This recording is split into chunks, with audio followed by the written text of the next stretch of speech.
missing it. These niggas, they missing it. Stop with that renting shit. Go to the dealership, Tyler been getting it. You know what I mean? Like the big boss, and like everybody used to just look up to him and respect him because he was hella respected. You know, and then like when you lost that figure of something that, you know, people were looking up to and looking to see success in the DMV, you know, everybody's just crazy. Yeah, things are just, you know, and now it's like a free-for-all. And, you know, I'm not really fucking with it because, you know, I'm not gonna lie, it fucks my money up too. You know, I'm trying to get out there and trying to network with everyone I can and support good music. At the end of the day, it's about good music.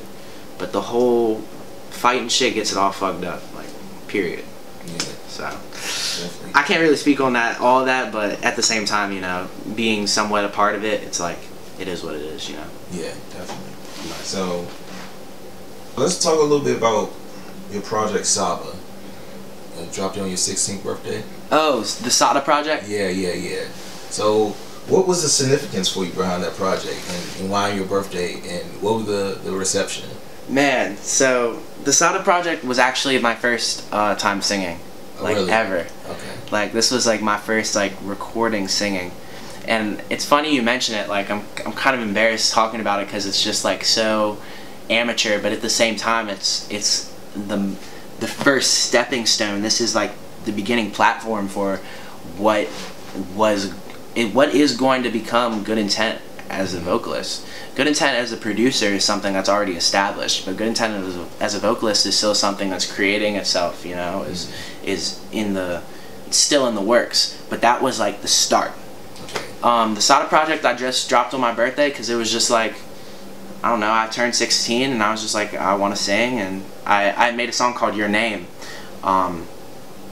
and I dropped it like before the whole EP, but that song actually did pretty good too. Like that song was fire. Like it was about another like love song. The Sada project, okay, so much to talk about. There's a lot packed yeah. into it. Your Name was about this girl I seen to Bethesda Mall for 3 seconds, and she's just the finest jump of all time. That's a lasting impression. You making songs, huh? Yeah, like it was, the whole thing was like, the song's called Your Name, like it was like, you know, I'm trying to get with you, but first I gotta get your name. Like I don't even know your name. I don't even know what she looked like, man. Like she looked like someone from Girls' Generation, that K-pop group, going crazy. But nah, she's vicious. That song is vicious. But essentially, like, you know, the Sada project is kind of a story about like obsessive girl, right? A very obsessive girl who's just out to get me, who doesn't want to see me with any other girls, who doesn't want to see me happy on my own. Like she just wants me to herself, like so bad that she's gonna kill me. Like at the end of the whole EP, like she ends up killing me. That's like the story behind it. Okay. But it's named the Sada project because it's named after this woman from Japan who is a killer named Ave Sada. I think that's her name. I forget her name, but her last name's Sada, and she's wild. I'm not gonna speak on it. Just search it up, you know, and get hip. She's a wild woman. Yeah. So but do you do that a lot?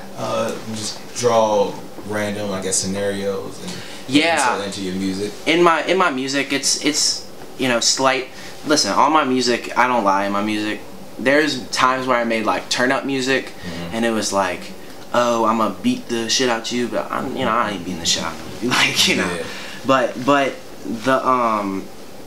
most of my music, and now and also back then, my music is kind of based off of it's a more pure form of just my life. Like it's getting rid of all the extra bullshit and then multiplying it times 10. You know what I mean? So no girl really trying to kill me in real life. Yeah. But girls be a little bit. Some girls in my life have kind of, you know, shown a little bit of weird tendencies that make me feel some type of way. So, you know, that the Sada project is just a story about my life, just purified and intensified. You know what I mean? So, but I draw a lot of just like inspiration from general life, from dealing with other human beings, you know, especially since like this whole thing is about like, you know, wanting to be in love, and love, you know, shit. You know, I deal with a lot of that. So, like you say, you do have a solo career and you do, you know, create music. You create music. Yeah. So is it hard to balance? You know, people, you know, hey, yo, man, let me get a beat, while you working on your own project, and also, second part to that question, are there any beats that you want to keep for yourself? Is it hard to let beats go that you know just complete fire? Yes. So like that's like a really good question, like, you know, because kind of down here people know me as a producer, like only like, well, here actually let me say this, all the guys know me as a producer. They know Ryan that compressor with my little bro Good Intent, but all the girls know me as heartthrob, Good Intent, sing my soul out. Right. You know, because you know they're, you know, girls be listening to homicide music, but you know, also I know I hit a chord, like I hit a note with them. So the whole thing is like, you know, dealing with people who want beats from me, bro, people are not serious about prices, and honestly not until a few days ago have I had an epiphany that I need to really be on my money shit. Yeah. Cause like I was on my money shit, but I was never, like, it was always like I'm a very considerate person, and people take advantage of that, you know. I assume people have good intent. People do not have good intent. I have good intent. People do not have good intent. Right. You know, so I'm very like, shit, man, like, you know, I know you don't got the bread, but you know, maybe I can give you a beat and you can pay me later. Bro, people, that's a way to get finessed. Like, and you're speaking to a man of experience of getting finessed. I've gotten finessed a few times in my life, I ain't gonna lie. But you know, then it's a lesson to, okay, shit, you know, now you gotta go and get your bread up, you know, and really put your foot on their neck, you know.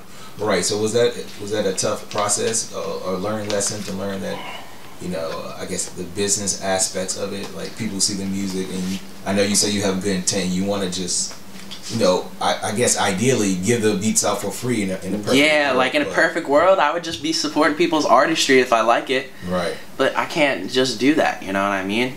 You know, I heard a man the other day who was fire, and I was just like, bro, I fuck with you. I'll try and help you out in whichever way I can. Give you a little, like, if you need mixing and mastering, whatnot.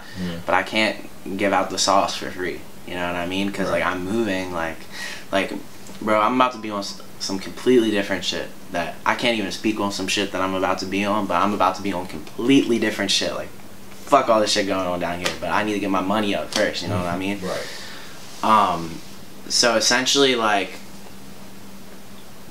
yeah, like, it's hard to deal with people, because people, I want to be working on my solo project. I'm not trying to work on your shit, right? You know, but also money gets involved, but then people be trying to finesse you, you know. So it's like, it's, you know, you know Retrospectra, right? Yeah. I was in the studio with him the other day. This is my man. He's super cool and fire musician, and I was with him and his engineer, and his engineer is super fire too. Super nice guy, very wise. And he was just telling me, man, like, he be having clientele slide through to his little area, his studio, and I was like, bro, how do you ensure that people aren't on the fuck shit? He's like, bro, you just gotta raise your prices. I was just like, bro, but I don't want to. I want to make it affordable for people. But he's like, nah, you gotta, you know, you just gotta go, and, you know, people aren't gonna fuck with you if they know you're too official. Like, people want to think that I'm not official, you know, and it's like, it's because I make it accessible for people to go and, you know, man, there's been beats that I want for myself. But also, a lot of times there's beats I want for myself that I end up, like, not being able to use because I'm very selective about my beat choice. For instance, Lil Dude TNT was a beat I was planning on getting on with my homie from Atlanta. He goes by Surf. And I sent it off to Surf because I didn't have any ideas, but I wanted to get on it. I was like, bro, you hop on it first. He was like, I don't have any ideas either. I was like, alright, fuck you then. So I just sent it off to Lil Dude, and, you know, he fucked that John up, you know? Yeah. So it's like, you know, that happens a lot more than other times. There was like a beat the other day I made with my mans and some A&R from Alamo Records. They do stuff with like Smoke Perp, Hushhh, Pablo Juan, Lil Wap, a ton of other people. They hit me up and were like, yo, we need beats. I sent some beats, but then I made a beat. I was like, fuck, I really want this jump. But I tried to get on it and I couldn't get on it. I didn't know what to say, so it's just like, you know, things check out. You know, it's just like, sometimes it's just not meant to be. Yeah, so I guess that's the test. You try to see if you can do something with it, but even if it's fire, you can't do nothing. You just let it go. Yeah, exactly, you know? And it's always like, I'm only getting better, so... You know, I'm only getting better at singing. I'm only getting better at making beats. Like, some of the beats I make now are just 10 times as nuttier than, like, any of the shit that I've come out with, you know? Like Homicide Boat was slight. Compared to what you got. Yeah, like, it's just, like, nuts shit. Like, I'll say a lot of my new sound is, once you hear Kilo's new work, when she drops her little EP before Flight Attendant and Flight Attendant, you get a taste of it. Yeah, you just gonna get a taste of the sauce, just a little taste. Like, you know, it's crazy what I got coming. So that's good, man. Looking forward to hearing that. I guess moving forward, what kind of advice would you give, you know, to, let's say, an up-and-coming vocalist, up-and-coming musician, singer, producer who, you know, kind of see the lane that you're carving for yourself and doing so successfully? What advice would you give to someone? Man, it's just about doing you and staying true to yourself. Because it's just like, you know, I don't know, everybody out here trying to act fake, trying to act different than who they are, and that shit is like lame to me. Like, I've always just done me, even in positions and situations where I might not necessarily belong, you know, like, I've still done me. Yeah. Try to be cool, try to keep it, you know, stack always. Good intent, you know what I mean? So I think if you're yourself and original and you be you, that will shine through. People fuck with me because I'm just myself, you know? Right. Some people, the people that aren't going to fuck with me because I'm myself are just cornball dorks, you know what I mean? Because what more can you ask for someone other than to be genuine? Yeah. So is it difficult, you know, remaining, I guess, true to your roots and not changing up or, you know, giving into a specific sound that everyone likes to hear? I mean, I wouldn't even say that. Like, I don't think it's hard at all. I think it's just in my genes for me to just go and, like, be too official. Like, I just, you know, I've just, you know, grown up knowing that you just have to be a genuine person. You have to be a real person. And then you know, you hear it in the music too. It's about being real. It's about being genuine. I grew up listening to that. So it's only right, you know? Yeah. Respect the OGs, you know?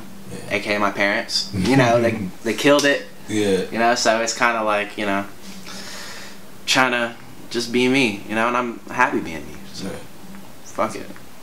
Yeah, man. So I guess just to wrap things up, where do you see yourself in the next couple of years, you know, with the music and everything you've got going on? I know you say you're taking a flight out to LA to stay out there. So what upcoming moves do you have for yourself, or some goals that you have for your career? There's like moves I can't even speak on publicly, which blows me. Like, it's just like, cause I don't want to say anything and like have it fall through, but at the same time, like, I don't know, just catch me in a few months. That's all I'm finna say, is just catch me in a few months, period. Just, you're gonna see where I'm at, what I'm doing. It's gonna be cool, you know? And really where I see myself in a few years is I just see myself writing and producing the most crazy songs on Billboard. I'm just saying, like, I'm just gonna be on some Benny Blanco shit. Like, want some real, like, donating to every type of field. Like, I'm trying to, like, sure, I could produce for someone like Rockstar Marco, and then I could produce for someone like Kesha, and then I could produce for fucking anyone. Like, I could just do anyone, man. Like, that's how I feel. Like, at any point, like, I could just produce and write anyone's record. Yeah, I think that's a good idea. You know, you definitely not painting yourself in a corner. You know, never with your music style. It's definitely original. You know, like you said earlier. I guess you can hear that it's been some work put into, you know, a song or a beat, and I think that's what, you know, also really resonates with people, you know. Yeah, tight.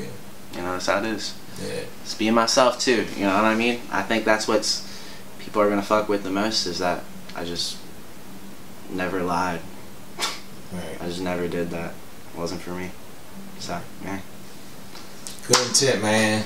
Appreciate you coming through, man. I appreciate you having me again, man. Like, people taking interest in my shit means the world to me. Cause you know, I'm just trying to touch people's souls. You know what I mean? So. Yeah, man. You doing a good job, man. You definitely doing your thing out here. You definitely creating a wave and a buzz for yourself.